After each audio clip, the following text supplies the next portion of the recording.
I experienced this at the age of 12. My parents were out with friends and decided to stay home alone for one night.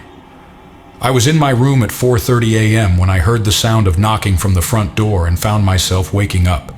I didn't intend to respond, but upon examining the crowd, there was no one present. The knocking recurred after roughly 10 minutes. I put on my shoes and sweatshirt as a precautionary measure to get out of the house and reach the back door. I checked on people again, and there was this guy in his early 50s standing around a yard away, but his face was not visible to me, making it difficult to identify him. I observed him carrying a knife into his jeans. 4 steps were taken by him towards my house. My anxiety was so intense that I decided to leave the back door quietly. Let me be clear, I have no problem with it. Prior to leaving the house, I refrained from wearing any pants. I'm not entirely ignorant. Is that weird? Although I didn't want to waste any time, I was still dressed in my white slippers. Despite the situation, I managed to get all signed in through the back door and then ran for several miles along the sidewalk. After running for 2 blocks, I walked for another 5 blocks until I came across a police car. The police officer in the car rolled down the passenger side window and asked me, "Are you all right? Can you explain why you're not wearing pants?" I informed him that there was a man with iceberg weapons at my residence and I exited to seek aid. I informed him that I wore pants to avoid any potential disturbance, and then I was anxious about my wife's well-being. He assured me of my well-being and then instructed me to enter his vehicle to return home and review the situation. I got into his car and he took me on the road. To ensure my safety, the officer instructed me to stay in the car until we found him upon our arrival at the house. The guy was in handcuffs when he exited my house after approximately 3 minutes. I exited the vehicle and decided to investigate who this man was in order to get into my house. I was completely taken aback upon seeing who it was. Occupy spot where my mother's ex-husband used to live. He purportedly intended to go back to the house in the middle of the night and commit throat slamming as a way of getting revenge on her for leaving him, but his anger was palpable when he realized she wasn't home. If she wasn't present, the man with the knife informed me that I was his other option.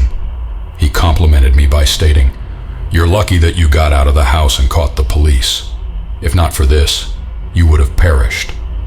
After the officer put him in his car, he returned to me and I shared with him how my mother's ex-boyfriend was treated.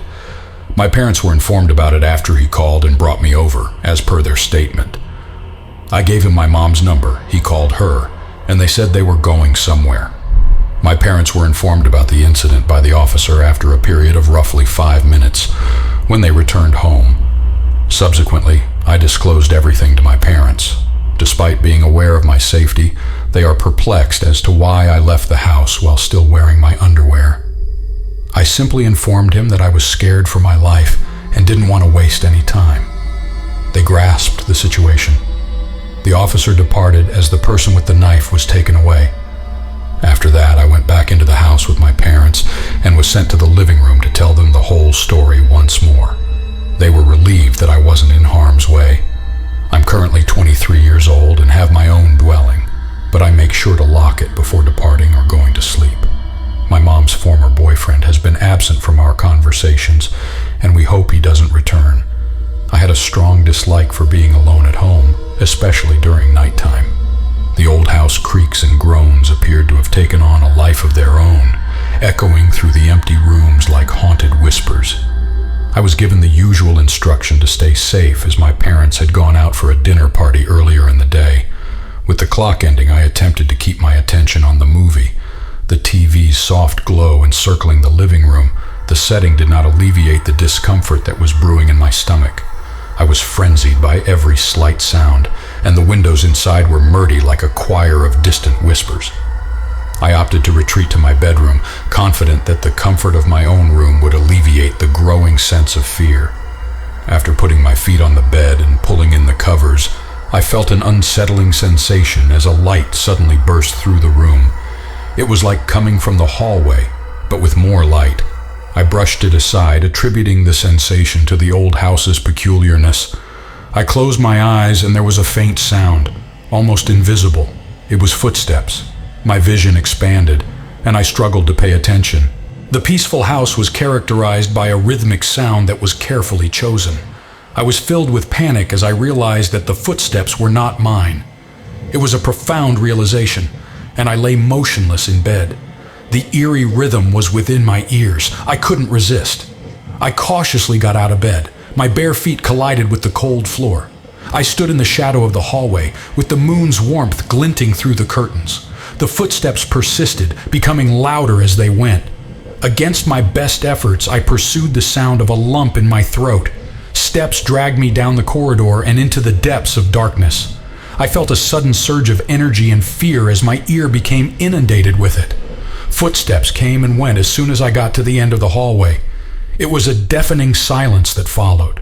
I stood there, my eyes strained to make eye contact with the darkness. It was then that I saw it. An indistinct and imprecise figure, positioned beyond the faint moonlight. As the figure turned around towards me, my heart raced and I felt a chill in my spine. I was consumed by pain and stumbled backwards, retreating to my room. As I walked through the door, my breath was short and quick. I called 911, and within seconds my parents were informed by the sirens and flashing lights. What is your understanding? A man who was extremely thin and unsettling arrived at my doorstep with a creepy-feeling individual. After being taken away by them, I never saw him again that night. I was aware that many individuals would stay home alone at a young age due to their parents working well, but in my case, I never had the opportunity. At the age of 15, I believed I was old enough to be alone at home. My parents were rushing to get some last-minute items for dinner at the store. I was too occupied to go out and grab a few things, so I decided to stay at home with the movie I had recorded on the TV. I convinced my mother to let me stay after expressing my desire for their long-term absence. As she exited and repeatedly reminded me to lock the door and not open it for anyone, I was quickly ushered into the living room and turned on the TV. Our house is equipped with 2 doors. On the right, there is a door that leads to the driveway, and on the left, it leads into the living room. Our family and friends are aware that we never use the left door. Whenever I received a guest, I made sure my friend was aware of the right side doorknob. Whenever I receive deliveries, I always leave a note asking for you to use the appropriate door. The lack of living space on the left side of our house is a common source of laughter for my family and me. The right side of my mom's job is to clean it. While I was setting up the TV and sitting on the couch, I heard a loud knock on my door. I halted, thinking it might be the television, but then I heard it once more. I shut down the TV and ran towards the hallway. I refrained from looking out the window. I was afraid that it would have been more conspicuous. I was heading towards the door while walking in the hallway. The sensation was heightened as I could sense the door's vibration whenever someone knocked on it. I was unsure of the best course of action and who it would involve. The right side door is a common use among those I know. The fear was so intense that my legs gave up and I sat down while looking at the door. The knocking became louder. I don't think it was a knock anymore. It was more akin to full-bore punches. Despite the passing of several hours, it eventually came to a halt. After hearing the opening of the door on the right side, I sat there in tears and couldn't stop crying. My dad was the one who did it. I glanced at him and felt angry because I believed he was knocking. I was quickly made to believe that my parents did this out of fear, but my dad was genuinely worried and asked why I had burst into tears. After I explained the situation to him, he clarified that it wasn't me or my mother who were knocking on his door. He then mentioned that my mom was constantly asking, "What if something happens to her while she's alone? How can we cope with that situation?" It seems that she forced my dad to drive back to the house and collect me. As I stepped out and looked at my mom in the car with a worried expression, I began to wonder if I had made it up. Is the knocking authentic? Was my fear of being alone at home profound? Upon arriving at the house in the car, I asked my parents if they saw anyone walking, but they confirmed that there was no one. It's been 7 years. Even after all this time, I still have doubts about whether someone was truly present. I experienced the story in 2008 when I was 11 years old. Generally speaking, I have a terrible memory. The trauma I experienced is so intense that it feels as if it happened just yesterday. I arrived home from school, had a snack, and then went to sleep. My parents had recently started allowing me to stay home alone while they were working. Despite her recent open heart surgery, my grandma was allowed to come and live with us by my parents. It was a wise choice, as I would have an adult in my room when I returned from school. Despite my parents' decision to let me stay at home alone, they still didn't give me the benefit of the doubt. Whenever I returned home from work, my grandmother would be at home for the majority of the time. This day was spent running errands, and I had the pleasure of being alone in my house. At that time, I retrieved some packages from the porch. Subsequently, I had my snack and perhaps sat down to watch some TV. I don't have a clear recollection. I went to sleep in my room because I was so tired.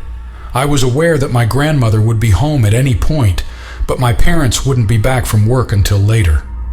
After removing my shoes, I got up and fell asleep within seconds. It appears that I didn't go to sleep for more than 15 minutes when the front door was opened downstairs. I had the impression that I was my grandma, but that realization vanished when it became clear that nobody in our household used that door. The garage door was our preferred choice. I was extremely frightened by the lack of sound from the garage door opener. I screamed out to verify if it was my grandmother. No response was received. I screamed at her once more. The question remained unanswered. I remained in bed, and for a moment I felt somewhat uneasy. I used to watch crime shows, and I was sometimes a little paranoid. I speculated that it was my grandma who may have been responsible for the problem, possibly due to her inability to open the garage door. I thought it was unattainable for an unknown individual to enter our residence without any notice. Closed my eyes and I tried to get back to sleep. My room door opened before I even got to sleep. I assumed the identity of my grandmother while sitting in bed. It was not my grandmother. I had never encountered a man like this before in my life. I was in a state of unconsciousness. He was present in my doorway, looking at me. I remained still, lying on my back. I was immobile. For what felt like an eternity, we both stared at each other. It's something I'm aware of. Despite the presence of an intruder in my room, why did I still find myself lying in bed? I was aware that if I ran, he would be able to catch me. He was positioned right at my doorway, so I couldn't run around. We both maintained our gaze downhill. He remained motionless. He was at the doorway, staring at me with a heavy gaze. I foresaw that he would come towards me at any moment, but only with God knows what kind. It was a complete shock to me. He started walking towards my bed. I screamed for him to leave, but he kept walking towards me with a grimace on his face. Fear had caused me to become paralyzed, and I was clueless about what to do. I persistently yelled at him to leave. He yelled at me to be quiet. I was in a state of unconsciousness. I had to take action before this man would cause harm to me in my bedroom. I was so shocked that it didn't even feel like this was happening. When he came up to my bed, I did what nothing could think of, and I threw my blanket over his head and ran for the door. The act of tossing a blanket over his head seemed to cause him some distraction. I was horrified when he took hold of me by his arm upon my arrival at the door. My other hand was used, and I scratched his hand. He flung me on the ground and then proceeded to beat me to death. The most excruciating blow I've ever received came from hitting my head and jaw. I was only 11 years old when I weighed no more than 80 pounds while wet. The man's size was too large for me, and his presence on top of me was causing me to feel choked and dehydrated. The act of him putting his hands around my neck left me feeling taken away from me. I was about to be choked by the haughty creature. He began to squeeze me when he put his hands around my neck. I grasped his wrist and started to stab them with my fingers as hard as I could. He was displeased and hit me so severely that I was taken aback by the force of the blow. Subsequently, he went back and proceeded to choke me. I could sense that my air supply was being cut off at that point. I know this is cliché, but I felt like my life was draining out of me. I could sense a gradual loss of strength, like being in danger of dying or passing out. It's common for people to be overjoyed when they realize their lives are unfolding in front of them. At that point, I was hesitant to accept the possibility of being killed in my own residence. Playing dead was the only option that I could consider. During the act of strangling me, I closed my eyes and made my entire body go limp as if it were a doll. There was only one thing that I could think of, and it worked, because he let go of his hands from my throat and dropped my limb body to the ground. I sensed him stand up, and he then kicked me in the foot. I presumed to ensure that I was no longer alive. I was knelt by someone a few more times, and it was an extremely painful experience. I tried to stay as still as possible despite the kicks. He was hovering over me and positioned himself near my face. The intruder's heavy breathing made me feel as though he was standing over me. My ears were pounding with the sound of my own heart beating, completely drowning out any other noises. Despite feeling scared, I knew that it was necessary to summon my strength and find a way to survive. I cautiously opened my eyes, hearing the sound of the man who had just tried to end my life. Anger and malice filled his face with a scruffy expression. The darkness in his eyes left me feeling uneasy. He opened his eyes and saw me as if I were shining brightly. My behavior was up to the mark. He was aware that I had survived. I was aware that winning wasn't acceptable for me. I had to resist my impulse. Having exhausted all my courage, I maintained a feeble voice, convinced that he wouldn't end me. I conveyed to him that my parents' love for me was undeniable, and if I were to pass away, it would be devastating. If he went, I made it clear that I wouldn't disclose his presence to anyone. He merely let out a sneer. He was beaming with a grimy smile as his lips curled up. He leaned into me and told me that I couldn't survive without seeing his face. His words sent a rush of adrenaline through my body. I understood that I couldn't reason with him, but I had to find a way out. I scoured the area, desperately seeking assistance. A heavy lamp on my bedside table caught my attention. I had no other option but to take advantage of it.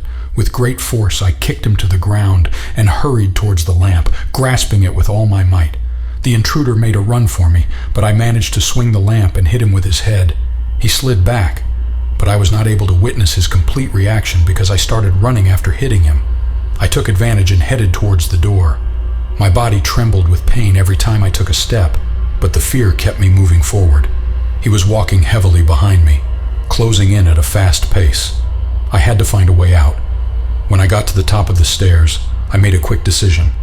Although I was aware that this decision could have fatal consequences, I would have preferred to die trying to save myself rather than dying bleeding from the hands of someone else. Hoping to catch him off guard, I jumped over the banister. I was hurting from the fall, and I had no idea that I might have sustained a broken leg. Despite the pain, I was able to jump with my adrenaline. I continued on my way to the front door. I unleashed a surge of excitement and unlocked the door before throwing it into the street. I didn't bother to look back as I was afraid that it would follow me. My legs trembled as I ran, tears streaming down my face. Finally, upon arriving at a neighbor's home, I knocked on the door, hoping for someone to respond. Luckily, I was acquainted with the neighbor who I called Nadine. A female individual had visited my residence a few times and was acquainted with my mother. When she stepped inside, her eyes widened, and I was shocked with bruises and blood. I was unable to express my thoughts and told her that an intruder was in my house and was trying to kill me. Nadine hurriedly led me inside, calling the police and providing me with comfort. The end was near. I had escaped from a monster. Even after it ended, I was still terrified of my life, and my bones were in a state of panic. The pain in my leg was so severe that I could barely stand after the adrenaline stopped. An ambulance and police arrived at Nadine's home. My injuries were quickly treated and I was taken to the hospital. During my stay at the hospital, I provided the police with a detailed description of the horrific events that had occurred in my home. I was told that they would do everything possible to apprehend the intruder. My leg was fractured when I leaped out of the banister. The doctor informed me that the fracture had been aggravated by running on my leg as per his assessment. After work, my parents hurried to the hospital, their faces shattered by fear and anxiety. They held me close, tears in their eyes as they recognized the peril of being alone in our dwelling. The sight of my parents was the most wonderful feeling, and I couldn't express any more than my emotions. My dad wasn't so angry that he wanted to grab hold of this guy. It was the first time I saw him so angry. He was always a cool, collected man. On that day, I noticed a different side of him that was somewhat disturbing. My grandmother was extremely apprehensive, and she held herself accountable for not being home on time. I made it clear to her that I was not angry with her, and that there was no correlation between the incident and anything else. The incident's use became widespread in the community, and neighbors came together to support and assist my family. The feeling of being united and compassionate was a significant factor in starting to recover from the trauma we had experienced. The police investigation became more intense as the days progressed. They examine evidence, interview witnesses, and tirelessly seek out clues to identify the intruder. The thought of him coming back haunted me, but I couldn't let it go. Gradually, I began to feel normal again. Through therapy, I was able to rebuild my confidence and recover from the trauma. The physical score is now resolved, but the emotional wounds would require a much longer healing period. The Wiggles persisted, and the police made a comeback. A suspect who matched my description was apprehended by them.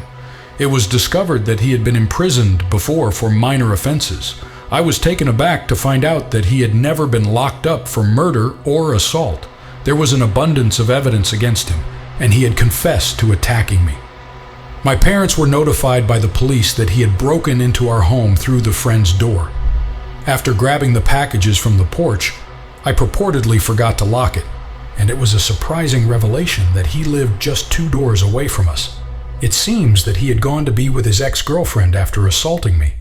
It was the first time I had ever seen him in our neighborhood. It was revealed by many of our neighbors that they had no knowledge of Boris's extensive sense of closure. The memories of that tragic day would remain with me forever. Even though I had survived a terrifying dream, I was determined to not let it define me or leave traces of it in my life. Being a victim is not something I desired, and I don't view myself as one. Subsequently, I began enrolling in self-defense classes and learning immortal arts. I feel empowered and less like a victim. Despite being 26 years old, I made a commitment to never experience another crime of that kind again. The scars of that day were still present, but I was able to bear it and live with them. I was reminded of my strength and the power of the human spirit through them. I had experienced the worst of it all and came out on top. I don't consider myself to be a hero, but rather someone who did everything in their power to make it through. I am grateful for my contribution